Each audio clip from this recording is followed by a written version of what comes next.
I'd like to call to order the Cuyahoga County Council regular meeting of Tuesday, September the 11th, 2012. You please call the roll. Calling the roll, Mr. Greenspan. Here. Mr. Miller. Here. Mr. Brady. Here. Mr. Germana. Here. Mr. Gallagher. Here. Mr. Schron. Here. Ms. Conwell. Here. Mr. Rogers. Here. Ms. Simon. Here. Ms. Conley. Here. And I will mark in Mr. Jones when he enters the Mr. meeting. Jones is caught in traffic. He says by Progressive Field, so he'll be here shortly. On this, the anniversary of September the 11th, we'd like to rise for the Pledge of Allegiance.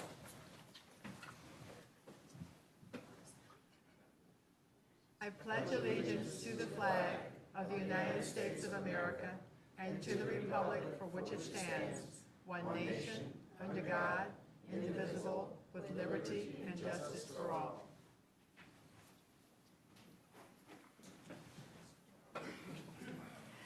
Today, we remember the 11th anniversary of the September 11th attacks. May we remember all those who passed away that day, and for those who have continued to defend our freedom here and abroad.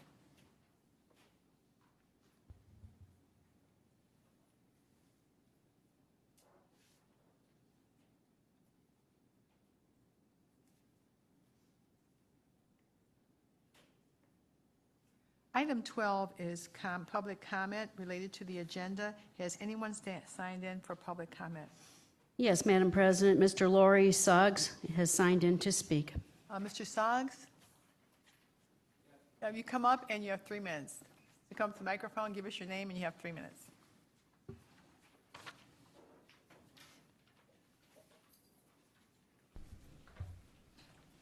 Thank you, Madam Council President, council members, county executive.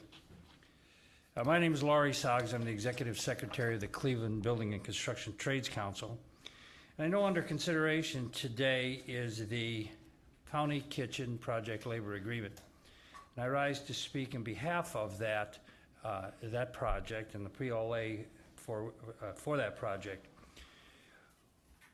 Over the last years, we in the Cleveland Building Trades have worked over $5 billion worth of construction work under project labor agreements.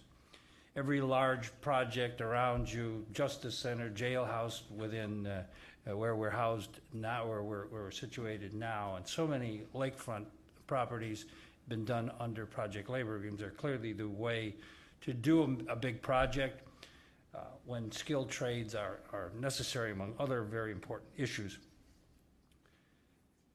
We have of late transformed project labor agreements into an entity called community benefits agreements, whereas we can provide for many, many things from residency requirements, small business requirements, many, many, many things, the outreach for the community, training exercises for city residents.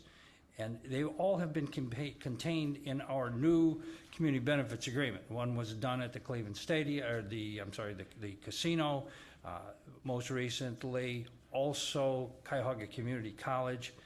And we believe that this kitchen project is a landmark project labor agreement project that will hopefully be accomplished by the county.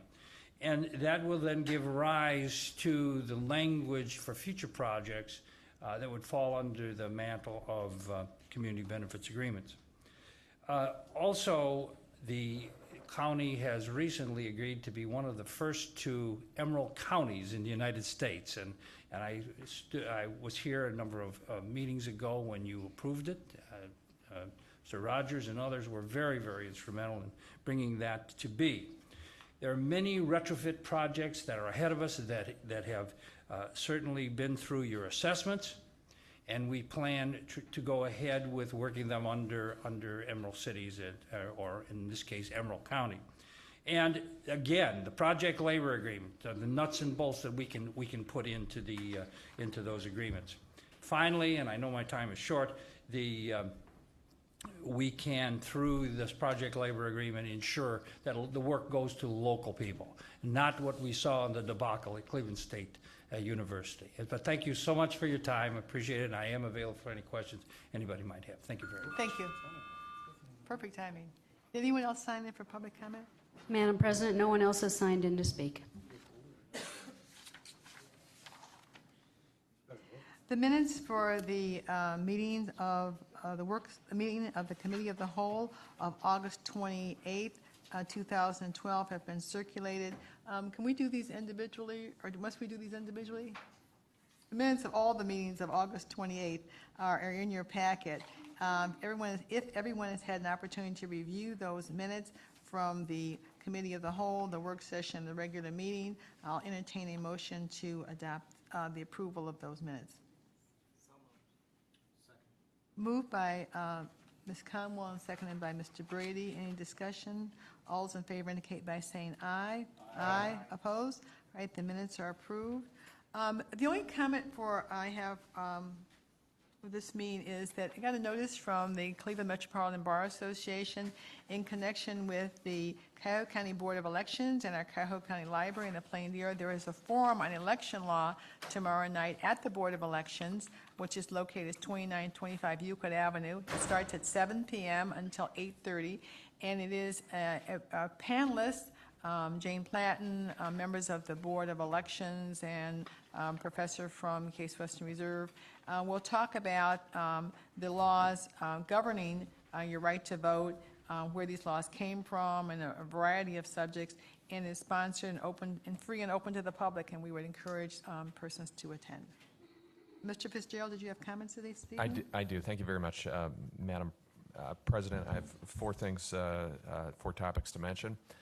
I had the pleasure of being down in Charlotte last week at the Democratic National Convention. I was down there with Councilman Greenspan and Schron and Gallagher, and Was a Shrine lookalike? I was in Tokyo. I know where I was. And my only point in bringing that up is that besides the political meetings that always go on at those things, we also met with the Charlotte Chamber of Commerce representatives about how they obtained the 2012 convention in the first place. And it was really a fascinating conversation about how that happened. And there are some lessons to be learned about that. Cleveland is going to be very, very well positioned to be a prime contender for one or both of the conventions in 2016 and in 2020. We really have all the ingredients that are there. And I can tell you, Charlotte is a nice city. I have a sister that lives down there, actually, so I've been there before. But we compare very favorably with it in terms of our capacity to host that type of an event. And when we asked the folks from the Chamber of Commerce down there, what was their secret? Basically, it boils down to a couple things. First of all, they started early.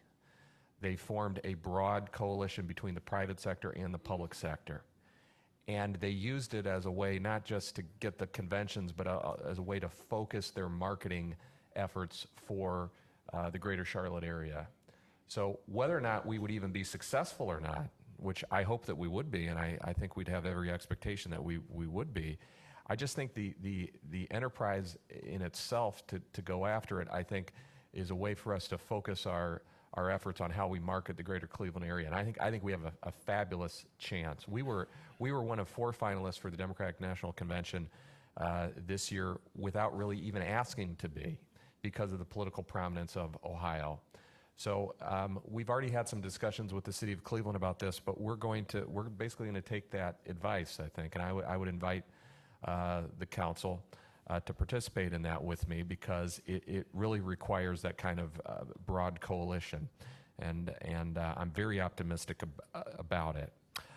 Secondly, we have a couple milestones on the topic of regionalism that we are achieving this week, and I'll be brief about it. One was announced yesterday, and this is an issue that the council, particularly Public Safety Committee, under Councilman Gallagher's leadership, has taken a real leadership role in. But we're making some real positive steps when it comes to the county being a catalyst and a financial partner in helping the consolidation of 911 and dispatch centers. So there was an agreement that was signed between the county, the cities of Bedford, Bedford Heights, and Maple Heights. There's going to be a consolidation there. They have a partner with University Hospitals where the new location is going to be, where they're going to consolidate. This is a very concrete commitment that we're serious about these efforts. Regionalism isn't just a buzzword, it's a strategy. And I know there was a committee meeting. I didn't hear how it went today, but we're looking forward to working with the council about filling in all the blanks about how we can help to fund this, how we can help to have a strategy that really helps both save lives and save money, and we can do both those things at the same time. We're also this Thursday we are going to be marking a milestone in terms of the number of communities that have signed on to our business attraction and anti-poaching agreement, and we may have a couple that sign on just prior to, but we're at about 90% of the population of the county, and we're at about 46 communities now out of 59. And I can tell you of the remaining communities, I know there's disagreement from some on council about exactly the way it was drafted, but this is why it's good news. It's good news because there's never been an agreement like this. Even though the agreement isn't perfect, there's never been an agreement like this that you had so many people or so many communities on fundamental economic issues where they were willing to sign on to an agreement and start to engage with each other on economic development issues. That is very important, and it's never happened as much as it has in this effort. That, I think, is a very good sign for the future. Third, the charter review. I know the council is anxious to get the charter review process for next year underway, and I wish I'd had the names to you sooner. I did submit by correspondence to you today the 9 individuals that we're planning on, or that I'm going to be nominating to you formally. So I know you'll be considering those. I know it was too late to consider them for this evening, but I know you'll be doing your due diligence as to that. I think you're going to be pleased. I hope you'll be pleased with who we've submitted. They are individuals that are public-spirited. They have a very wide variety of professional and public experience. They're a mix of folks in the public sector and private sector. And I think they have an open mind about these issues. They've been involved civically in the greater Cleveland area, and they haven't prejudged the issues. I didn't ask them to prejudge the issues. I didn't tell them what I wanted them to do. I really just tried to pick 9 people that I respected, and I think that I know that they are excited about taking on this very important function. Lastly, I want to give a quick update on the various struggles that have surrounded the voting process. As I have expressed to you and publicly many times, I think it's ridiculous. This has become a last-minute political football. Election law should be well established. It should not be in flux just before an election.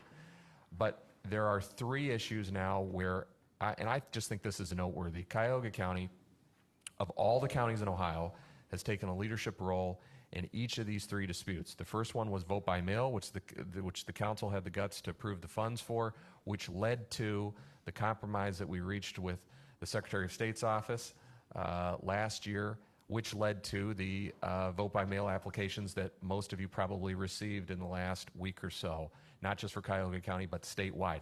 Never would have happened if the council hadn't taken the action that they did and the administration took the action that we did to call the bluff of the Secretary of State's office. So that has now borne fruit in the form of the entire state, all registered voters across the entire state receiving those vote by mail applications. It wouldn't have happened if Cuyahoga County hadn't done what it did. Second issue was regarding early voting and the litigation in federal court that was going on. We made a decision that we were going to file an amicus brief. I think I mentioned that to you before. Since we met last time, the plaintiffs prevailed in that case. Not only did they prevail so that the elements of early voting were preserved, I mean, it's now on appeal, so we'll see if it survives. Not only did the plaintiffs succeed, but if you read the opinion of the court, they specifically cited to the amicus brief that was filed by Cuyahoga County, because one of the arguments that was being made by the defendants was there was some kind of compelling financial reasons that counties should not have to make provision for early voting. Well, we'd already included that in the budget for the Board of Elections. It was a red herring. It was not a financial issue for this county. It was something we felt strongly enough to fund. The court would not have been able to take that into consideration as a fact if we had not filed our amicus brief, and they specifically hinged their opinion in large part on that finding of fact that we were able to certify to the court. So sometimes, as the lawyers on the council know, sometimes an amicus brief, you wonder whether an amicus brief is even read, to be quite honest with you. A lot of times parties like to file them. It's symbolic. You hope that maybe they're persuasive. Maybe the judge reads them. Maybe they don't. This was one where the opinion, in large part, did hinge upon the amicus brief that was filed by Cuyahoga County, and it's going to make it easier for people to vote. I'm very proud that we did that, and the law department, Majid Makhlouf and his staff, filed a first-rate amicus brief on very tight time constraints, and I think that they helped, again, affect the entire state in a very positive way. Now, there is one other piece of elections litigation that we're going to make a decision on, whether we will possibly file an amicus brief on that issue as well. And by the way, we're the only county to file an amicus brief on the early voting issue as well. Only one in Ohio. The third issue, which is going to affect all of our constituents, all of your constituents, is the litigation that is surrounding whether or not ballots are thrown out because of poll worker error and misdirection of voters. Why this is an issue, I have no idea. Why someone's vote should be thrown out through no fault of their own, I do have some ideas why it's happening, but there's no good reason for it, let me put it this way. And that is something that we also are looking at possibly filing an amicus brief on, and we expect to make a decision on that in a week or so. So that concludes my report. Thank you very much for your patience, Madam President. All right, thank you. Item 9, consideration of a motion of council for first reading and referral to committee, item 0024.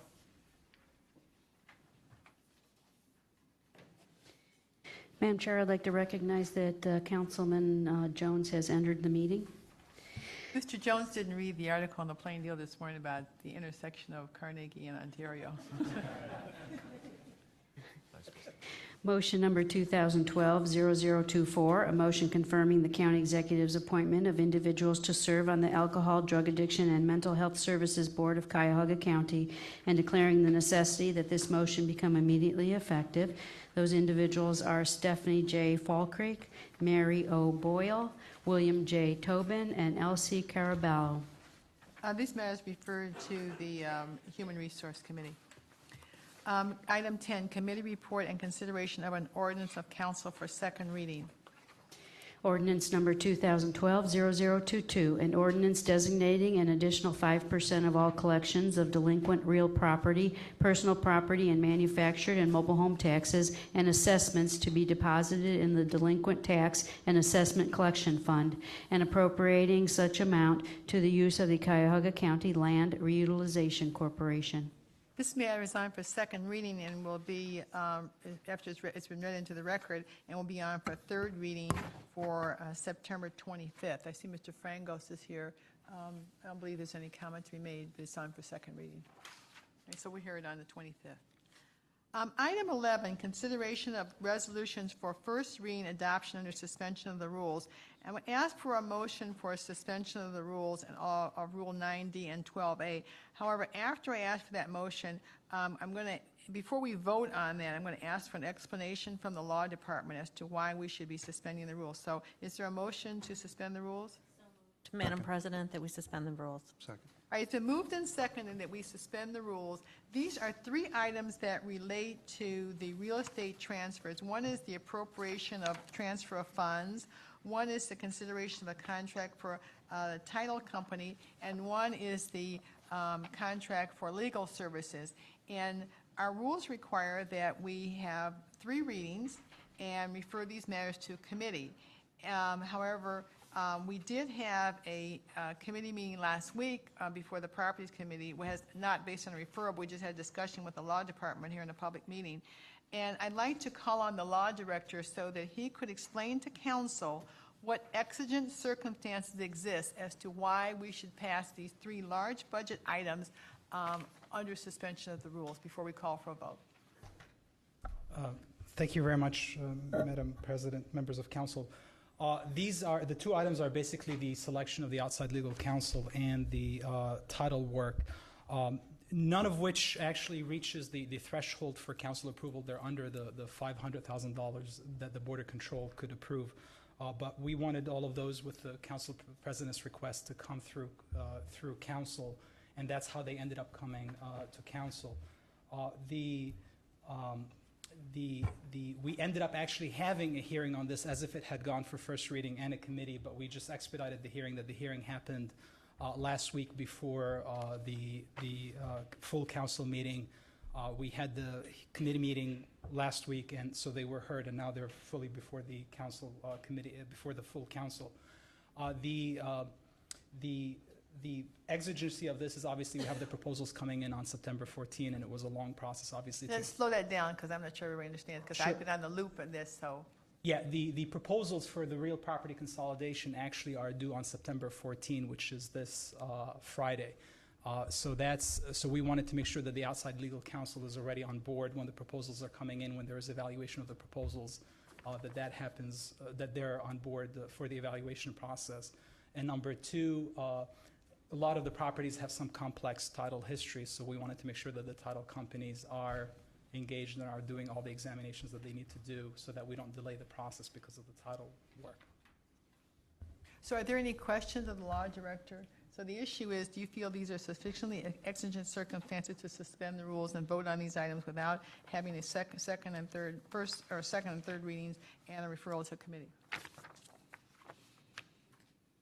We did get an explanation, and if anyone's interested, we at the committee meeting, which is available online, there was explanation as to the process. And once we vote on the exigent circumstances, then you can then explain something about the process. And actually, yeah, if I may on that, the entire history when we did the outside legal counsel, even I think it was the $850,000 for Right. the D'Ambrosio case, those have always been done on first reading. Those have never, and usually it goes actually into executive session. The difference here is actually we're voting them on them in open meeting. We've discussed them in open meeting. We've discussed them in a committee meeting in open. So we've gone significantly above and beyond what we always do for the retention of outside counsel on this one. And this has gone through a competitive selection process to select the outside counsel as well. And I would like to point out to council that when Mr. Gallo and I were here with the Properties Committee, I just kind of want to remind everybody, we're going down this road in terms of these sales and/or purchases. So we had the original study, then we hired who's essentially the real estate agent, and now we've hired the architect, and now we anticipate hiring the lawyer and the legal work. And in these discussions, we talked about regrouping money from the sale. So we're going to have another meeting probably in early October to talk about these properties, because apparently some of the properties are actually encumbered. I thought we owned them all free and clear. So I think council needs to understand, because we're spending out this money and we're thinking, okay, we're going to get it back when we sell the properties, but we don't totally own every single property. So Mr. Rubino is doing some calculations and is going to come up with some studies. And I still want to reiterate, and I've said this several times to the committee, we're going down this road and council's getting information, but at some point there has to be a vote on the sale or the purchase, and council has to make the ultimate decision. So no matter how much money we put into it, council could say, no, we don't want to buy, we don't want to sell. So it's going to be our decision. I want to make sure that everyone has sufficient information as we go through the process. So if there's any other questions, are we prepared to vote on suspending the rules? All right, Madam Clerk, you want to call the roll? The motion to suspend the rules. Mr. Greenspan? Yes. Mr. Miller? Yes. Mr. Brady? Yes. Mr. Germana? Mr. Gallagher? Yes. Mr. Schron? Yes. Ms. Conwell? Yes. Mr. Jones? Yes. Mr. Rogers? Yes.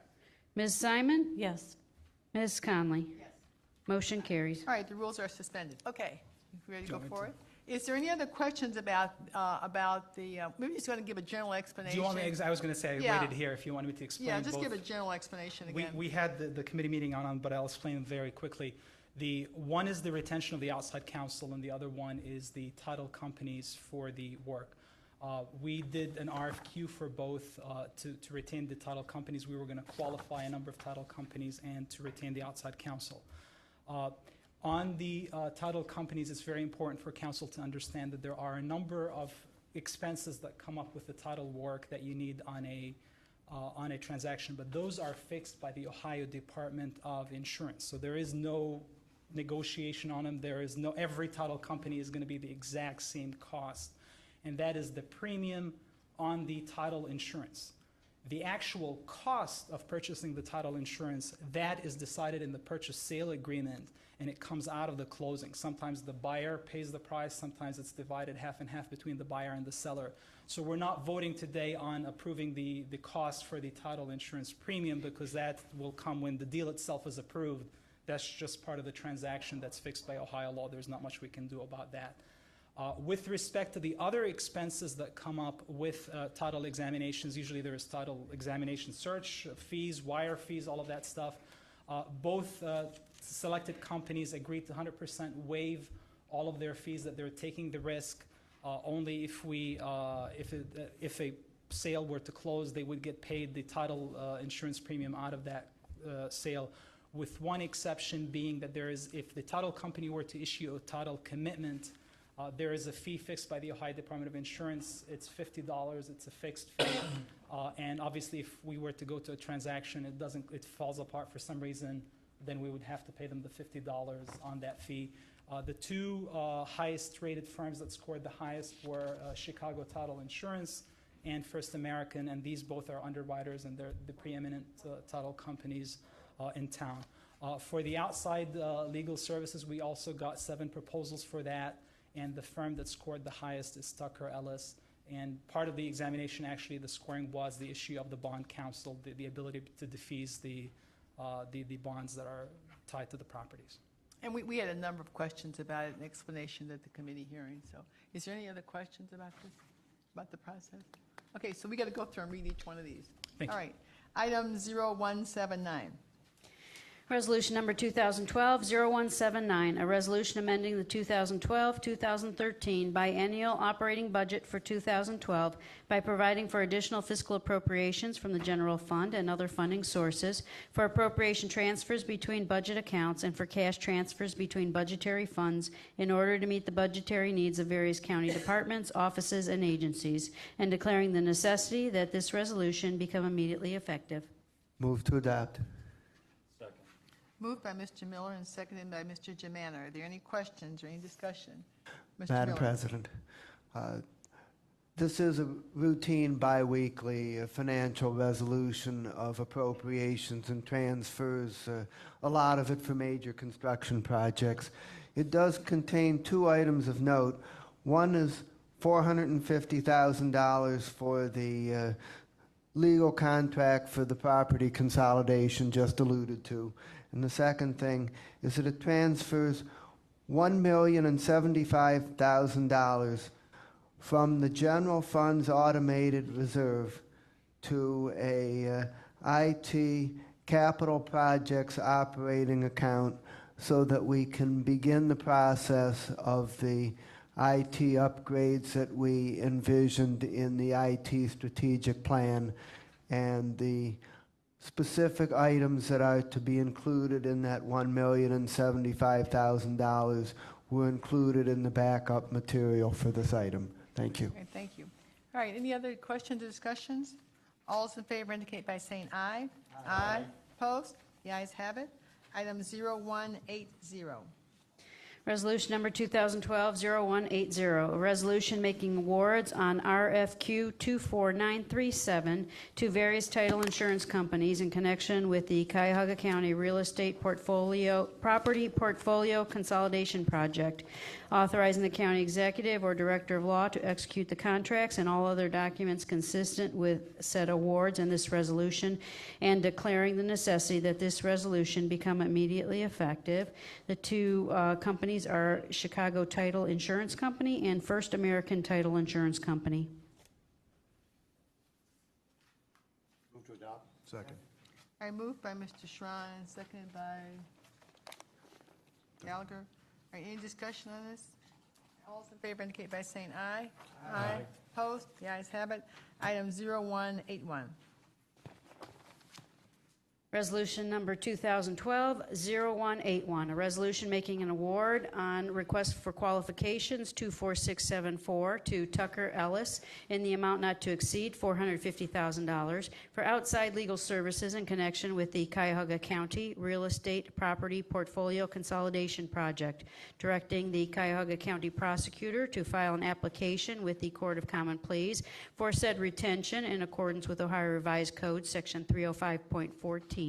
Authorizing the county executive or director of law to execute the contract and all other documents consistent with said award in this resolution, and declaring the necessity that this resolution become immediately effective. Move to adopt. Moved by Mr. Greenspan and seconded by Ms. Simon. Any discussion on this item? Yes, Madam President. I will be recusing myself on this vote because of our business relationship with Tucker Ellison, and also our lead counsel is with that firm. And so even though I have played no role whatsoever in the selection process, no role in the RFP, the drafting, anything to do with counsel, I think that they can attest to that I've had no role in it. I just think it's better if I recuse myself from this vote. Nor did I have any knowledge whatsoever of that relationship in the selection process. All right, any other questions, discussion? That's the way it should be, I think. Exactly. All right, all those in favor indicate by saying aye. Aye. Opposed? All right, the ayes have it with one recusal by Mr. Schran. Item 12, committee, consideration of resolutions for first reading and referral to committee, item 0182. Resolution number 2012-0182, a resolution accepting the rates as determined by the Budget Commission, authorizing the necessary tax levies and certifying them to the county fiscal officer, and declaring the necessity that this resolution become immediately effective. Let's go to finance and budget. Resolution number 2012-0183, a resolution declaring that public convenience and welfare requires repair and resurfacing of Harvard Avenue from Newburgh Heights West Corporation Line to East 54th Street in the village of Newburgh Heights. Total estimated construction cost, $650,000. Finding that special assessments will neither be levied nor collected to pay for any part of the county's costs of said improvement, and authorizing the county executive to enter into an agreement of cooperation with said municipality in connection with said project. Let's now go to public works. Resolution number 2012-0184, a resolution declaring that public convenience and welfare requires rehabilitation of North Main Street Bridge number 00.12 over the Chagrin River in the village of Chagrin Falls. Total estimated construction cost, $2,900,000. Finding that special assessments will neither be levied nor collected to pay for any part of the county's costs of said improvement, and authorizing the county executive to enter into an agreement of cooperation with said municipality in connection with said project. It goes to public works.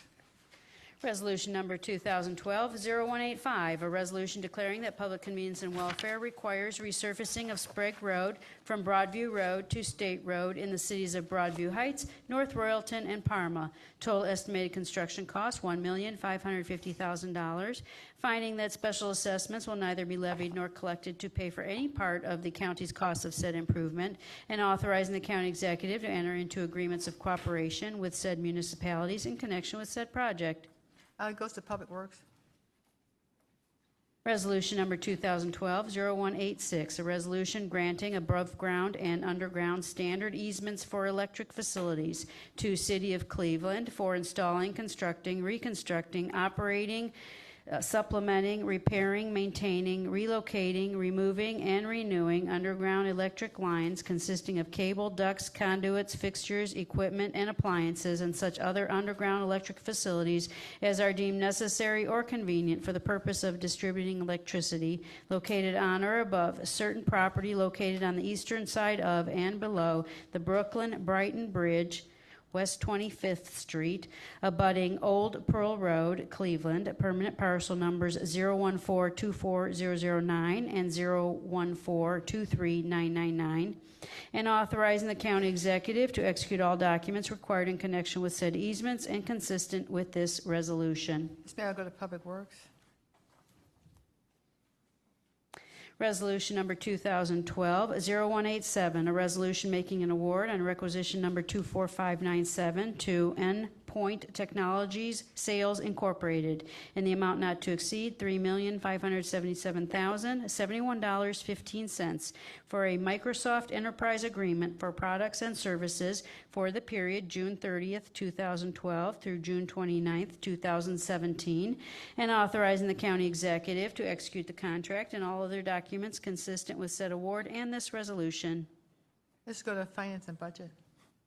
Resolution number 2012-0188, a resolution authorizing an amendment to contract number CE 0900-604 with Starting Point for administration of various initiatives of the Universal Pre-Kindergarten Program for the Invest in Children program for the period August 1, 2009 through July 31, 2011, to extend the time period to July 31, 2013, to change the scope of services effective August 1, 2012, and for additional funds in the amount of $566,865, authorizing the county executive to execute the amendment and all other documents consistent with this resolution, and declaring the necessity that this resolution become immediately effective.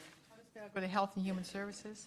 Now, this is where we have, there's an amended agenda, and this is adding item H, 0189.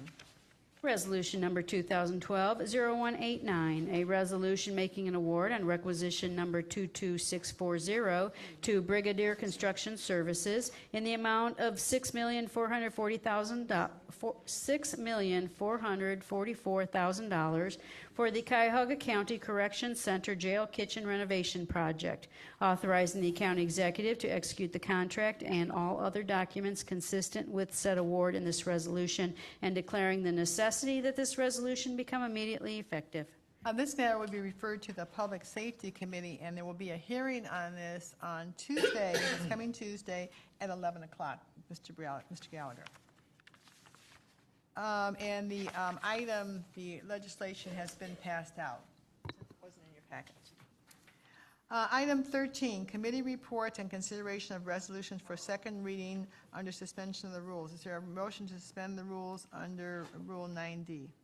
Madam President, I move we suspend the rules. Second. All right, the moved and second, any discussion? All those in favor indicate by saying aye. Aye. Opposed? All right, the ayes have it. Item 0164. Resolution number 2012-0164, a resolution making an award on requisition number 23994 to AmeriCab Transportation Incorporated in the amount not to exceed $3 million for transportation services for the Division of Employment and Family Services for the period September 1st, 2012 through August 31st, 2014, authorizing the county executive to execute the contract and all other documents consistent with said award in this resolution, and declaring the necessity that this resolution become immediately effective. Move approval.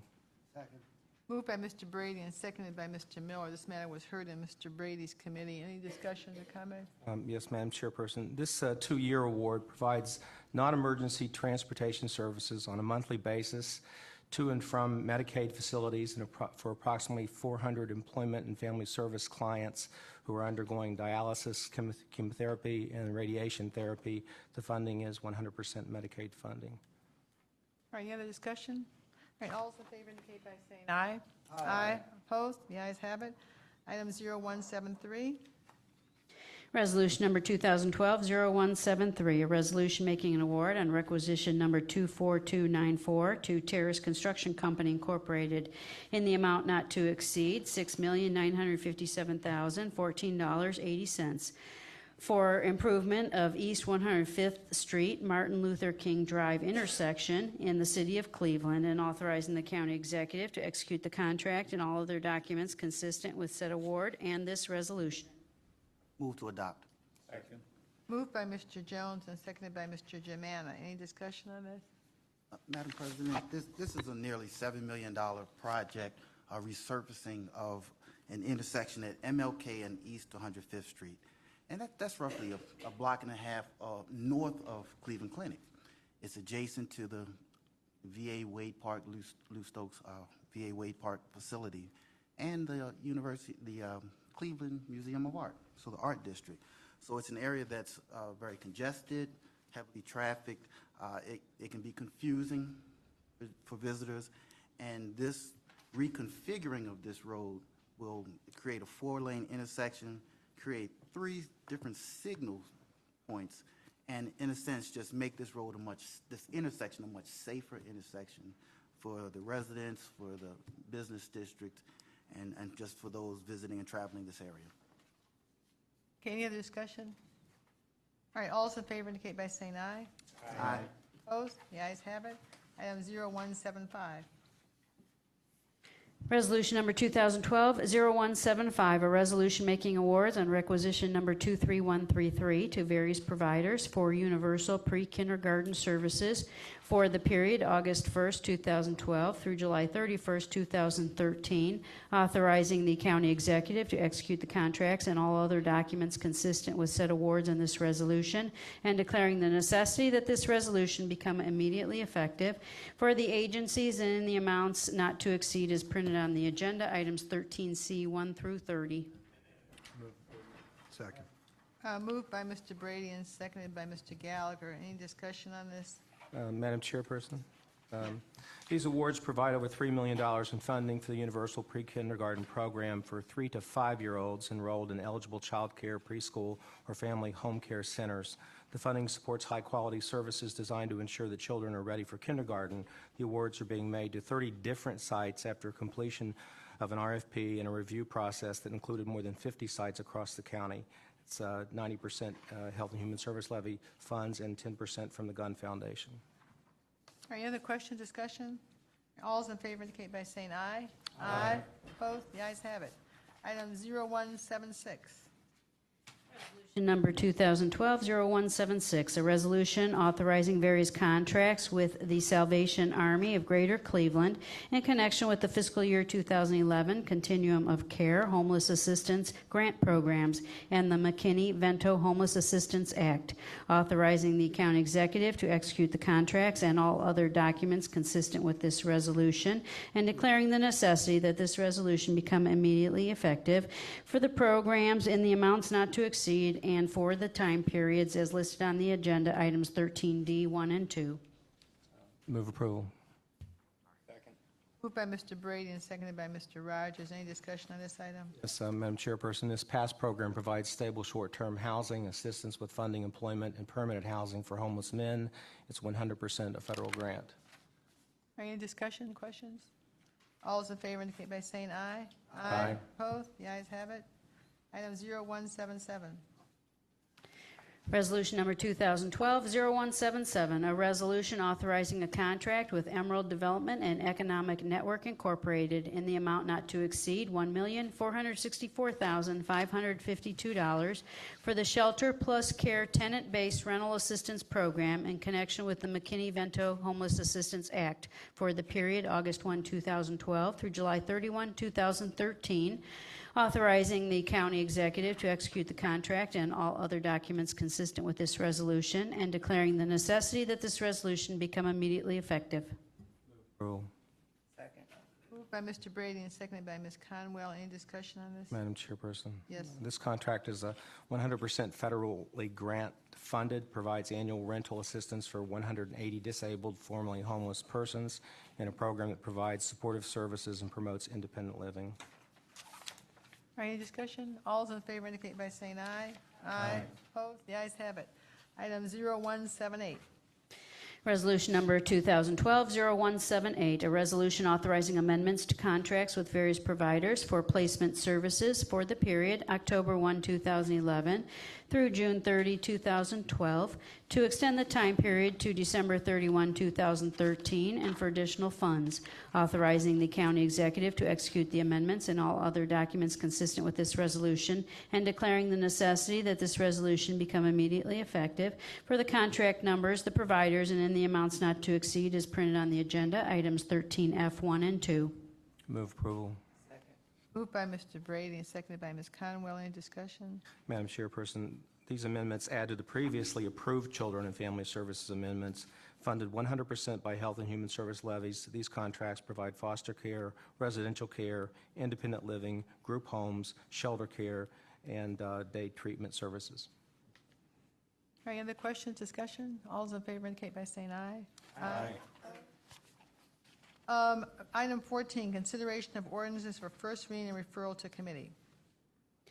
Ordinance number 2012-0027, an ordinance authorizing the renaming of the Cuyahoga County Urban Area Working Group to the Cuyahoga County Emergency Services Advisory Board, authorizing said board to establish and amend its bylaws to comply with mandates of the Ohio Revised Code and to update membership of the board, and declaring the necessity that this ordinance become immediately effective. That's going to go to public safety.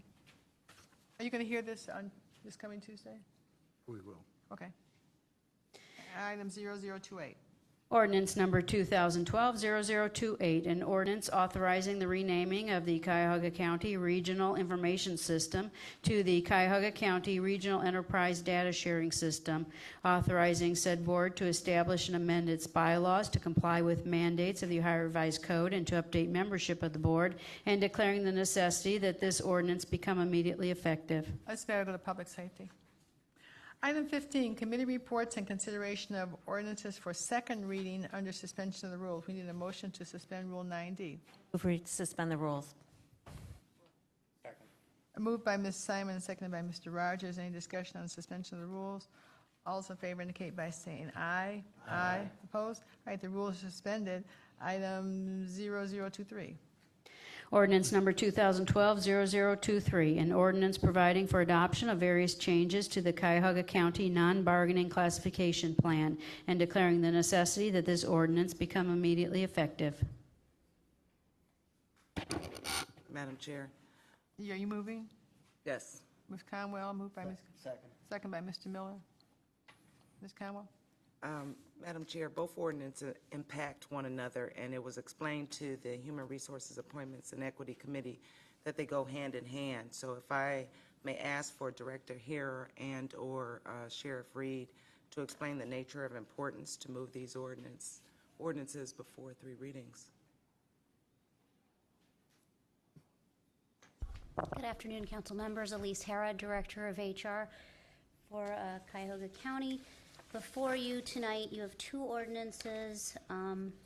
One lists several positions for information technology, a tech vet for Public Works, and several other positions for the jail. The jail requires medical staff. These were new classifications that needed to be vetted by the HR department, the HRC, and presented to you to add them to the classification plan. So what we explained to Councilwoman Conwell's committee is that the IT classifications existed and had been vetted and somewhat approved but not adopted by the former board that controlled the IT department before the new charter created the Consolidated IT department. Attached to those classifications was what we refer to as Schedule B, which is the salaries that go with those IT classifications that were identified by Archer due to the unique and technical nature of the work required a separate class plan. So that is called Schedule B. Schedule A is our existing class plan, but it adds a variety of salaries, grades, and steps to accommodate the salaries of the jail medical staff, which are at a much higher level of compensation than the original class plan allows. All right, any questions, Ms. Harrer? Madam President? Yes. Comment that I think it's important that we suspend the rules, and especially with regard to this classification, the departments that have been impacted by the wait to get these classifications achieved it's too long. So I would ask council to vote to suspend. Sometimes it's important to look at substance over form. Okay, any other questions? All right, all those in favor of the item on the merits indicate by saying aye. Aye. Opposed? The ayes have it. All right, item 0024. Well, I guess this is the companion item to, the first one. Ordinance number 2012-0024, an ordinance providing for adoption of various changes to the Cuyahoga County non-bargaining salary schedules and declaring the necessity that this ordinance become immediately effective. Moved by Ms. Conwell, seconded by Ms. Simon. Any discussion on this? This is essentially the same item. All those in favor indicate by saying aye. Aye. Opposed? The ayes have it. All right, under miscellaneous business, we want to welcome back Jean Schmatzer, who's been out ill. The problem with being out ill is that your replacement does such a good job that we really hardly missed a stroke without you, but it's very glad to have you back. Thank you. I'd like to make a couple of announcements about internal workings of council and the staff. I've had ongoing meeting with our staff while some of you were out of the jurisdiction. Regarding the organization of some of the workload, including drafting and summarizing requested legislation and working on new projects and initiatives. So when council members want an ordinance drafted, staff will be working off an internal form that creates that they create intended to ensure that they get all the information that they need to draft legislation. Once substantive legislation is prepared, staff will be providing all of you with a legislative analysis summary to accompany this ordinance. This will be a one-page summary for the general purpose, the major provisions, and the budgetary impact of the legislation. You will receive one of those. You've already prepared for the substitutes ordinances for the casino revenue, and I think we've also prepared one for the pending disbarment ordinance. So just make your work a little bit easier. We'll give you a summary. I also will be providing an update with you on a regular basis for the status of pending litigation or legislation and projects. With these new processes in place, it will allow us as a legislative body to have a more systematic way of tracking all of our work and communication, and it'll make it simpler and clearer for everyone. All right, does anyone else have any miscellaneous business? Mr. Schwan? It's not actually miscellaneous business as much as it is to pick up on your opening comments as far as our silent meditation. You never know where things go, but when I turned on the TV this morning in Chicago, there was a memorial for Dan Schanauer, who died at the Pentagon, and his sister lives right here in Cleveland, and so it was a small world of all the folks there, and so may we never forget that day in all our hearts and remember it, because it's going to be so easy to forget another 20 years from now or 30 years from now. So I ask everybody to always remember this day. All right, any other, Mr. Brady? Mr. Brady? The Health and Human Services Committee will not meet this week, but will meet the following Thursday, September the 20th at 1 o'clock. Mr. Miller? Madam President, the Finance and Budget Committee will meet this coming Monday, September the 17th, at our usual 1 p.m. time to hear the items that were referred today. Thank you. Madam Chair? Mr. Jermaine? Madam Chair, I'm one of the sub-chairmen on the NAMI Walk. That's the National Association for Mental Illness. They have this walk every year. This coming September 22nd is the walk this year, and it's at 10 o'clock on a Saturday morning, the 22nd. And if anybody cares to join the walk, I've been there for the last 2 years, and all the funds go to NAMI to strengthen everything they do for the mental illness.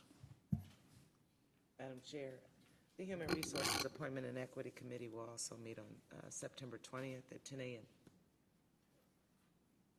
Anything for them? All right. Did anyone sign in for a public comment unrelated to the agenda? Not to my knowledge, Madam President. All right, I'm sorry. Mr. Jones, did you have a comment? Madam Chair, the Public Works Committee meeting will not meet this coming Thursday, but next Thursday, September 20th, to deal with the items given today. All right. Is there anything else for the good of the order? All right. If nothing further, this council meeting stands adjourned.